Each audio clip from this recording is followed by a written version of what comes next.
Good morning and welcome back to Ferris Farming Organic. Today, if you guys saw from the intro, we're going to be running our 60-foot rotary hoe.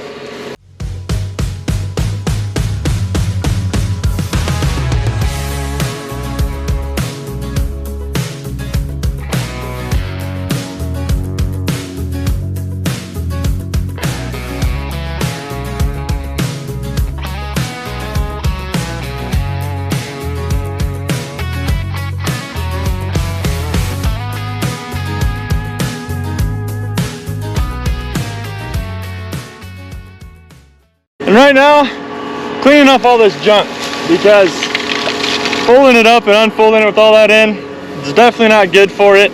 And you know, clean machines work better than dirty machines, in my opinion. But you already know, sun's out, guns out. It's hot out today. Bugs are awful, so I'm trying to get this done quick so we can start going back and forth. So I'll see you guys in the tractor cab and we'll talk about it a little bit more. All right, we got it cleaned off as good as it's gonna get. Gonna wash our hands, get back in the cab. All right, now that we got it, somewhat cleaned off, we can start going for the day. So like I said before, these are 60-foot rotary hoes. So right now we're gonna be running across some soybeans that we planted about a week ago, maybe a little bit more than a week ago, probably about a week and a half. It is Monday morning. It's almost noon, I guess, but we're starting to get going on some rotary hoeing. This is the only one going actually. We can get a lot done in this rotary hoe. I was getting about 72 acres at that last field, so that is just very, very, very nice for a weed management tool. To be able to go that fast is just completely game-changing. When you can go that fast, get that many acres done per hour, and we're doing a lot of good. Now, one thing I really dislike about running a rotary hoe, you can see how dusty it is. You can't see that well, and the reason it's so dusty and the reason we're going so fast is we want to get going as fast as we can get. Right now I'm going about 10 miles an hour. And that's about the ideal speed that we have found, and other people have found, to get enough spin rate to plug out the weeds and most efficient as possible. So I'm going 10 miles an hour. I'm doing headlands at the moment, but I'm still getting 70 plus acres per hour, which very nice. Very, very, very nice. Also, look how much cleaner the rotary hoe looks. Don't get me wrong, it's not spotless by any means, but it'll work for me. And hopefully we don't have any issues folding up. Since it's a little bit cleaner now, we didn't have any before, but everything works a lot better when it's clean. And we got really close to that pole right there. We're going pole hunting today.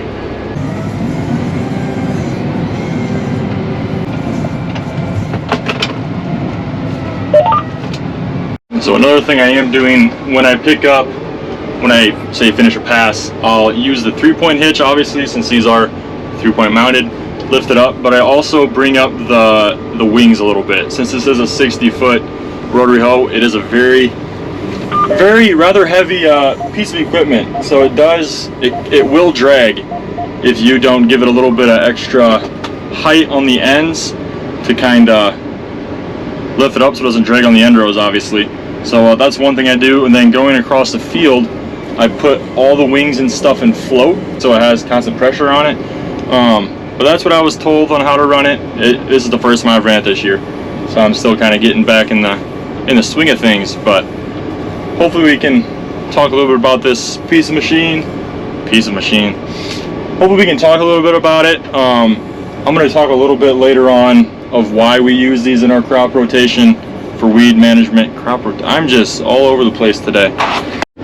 So I wanted to show you guys this. So I'm doing headlands right now, and I'm gonna stop, put down the arms a little bit, put down the 3-point, put these all in float at the 3-point, but the wings all in float. And with these 8RXs, 12 is my guidance line, so I have my auto track turned on. I click this button forward, click it to the side, and my preset is 10 miles an hour. so it'll automatically speed up to my speed that I want, which is something super nice. I love this Command Pro, especially for stuff like this. I mean, you can pretty much run the entire tractor off this one joystick. Also, I'm sure you can see the 2020 monitor from the corn planter. This, or the planter, this tractor was used on the corn and bean planter, so it's got a lot of acres on it already this year, but a lot more to go. I mean, first pass of rotary hoeing on this field. This tractor's got a lot more work to do this summer, and we love these 8RXs. The weight distribution is really good for this heavy piece of equipment like this rotary hoe. Super heavy, so it's just really nice having, you know, the 4-track with 24-inch tracks.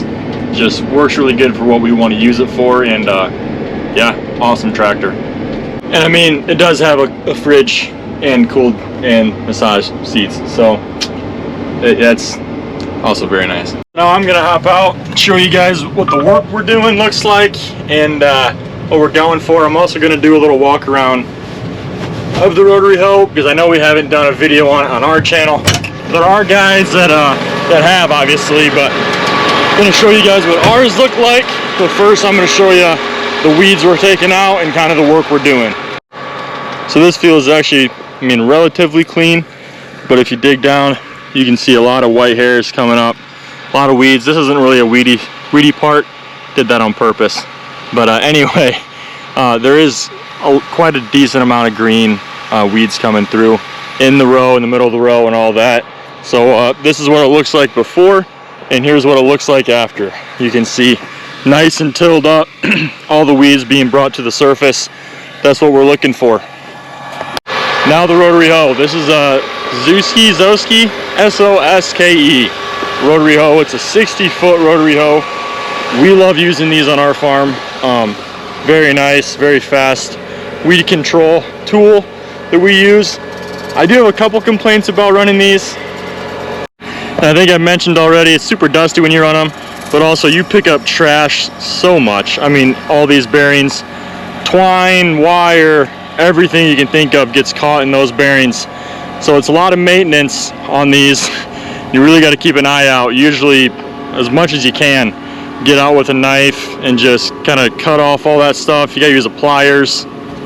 Just a lot of upkeep on this piece of equipment. So it's not really my favorite to run, but we're running it today. So I figured I'd do a YouTube video on it. You can see that is just a beautiful tractor, man. Beautiful tractor.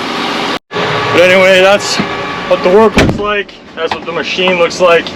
I know I didn't really show the machine all that much, but I do have the drone, so we're gonna take the drone up, get some more shots of it.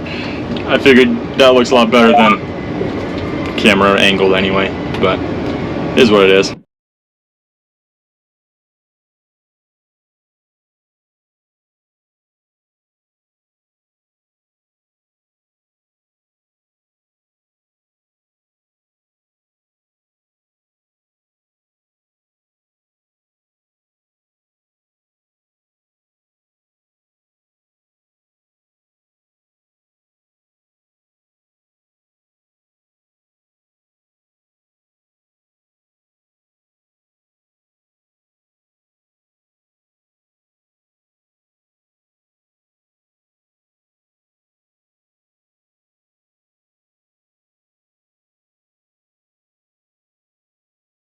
Anyway, in other news, I'm sure if you're watching this video, you've watched a few of our videos, and if you're new here, how you doing? If you haven't watched the video on the Nexat, it was the video posted right before this. Go watch that video. It's probably the best video I'm ever gonna do. Maybe not quality-wise, but the most interesting.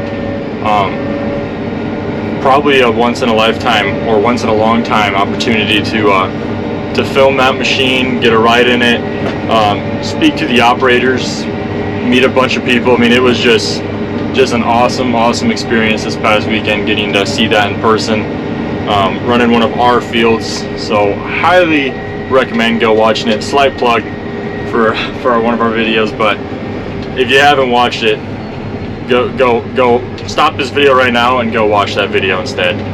This is why I don't like rotary hoeing, because you get so much junk if your fields aren't super clean, like wire, I mean, everything you can think of, it just picks it up, wraps around in it, and now like this one, it won't spin. So it just drags across the entire field, and then say if it's over a row, then you start taking out an entire row. But you gotta watch really good when you're doing this, running a rotary hoe. You just pick up so much trash. I mean, I'm probably gonna get a vice grip or a pliers and just take all the trash I can see, like all of this junk, just get it out, clean everything off. There's just a lot of twine. Yeah, I'm not a big fan of rotary hoeing, but it does do a lot of good in your field, so we do it. But I'd probably rather not be running one. But somebody a while back asked to see them, so when I found out today, like, hey, if you want to run a rotary hoe, you can, I was reluctant, but I was like, you know, I'll run it, take a video, and then hopefully after I get these couple fields rotary hoed, it's the last time I'll have to be in one. But chances of that is pretty doubtful, so we're gonna make the most of it, spend our day out in the sun tearing off twine from a 60-foot rotary hoe. Fun stuff. Honestly, I don't like to complain. I really don't. I really do try to stay positive every day of the week, but rotary hoeing just really tests my patience, you know. It's just not it at all. Anyways, guys, we're gonna call it a video here because I'm not really in the mood to show you guys probably an hour's worth of me cleaning off the rotary hoe and just complaining the entire time, so I'm not gonna make you guys watch that. But hope you enjoyed today's video, learned a little bit about our operation and what we're up to. Go watch that next video and catch you in the next one.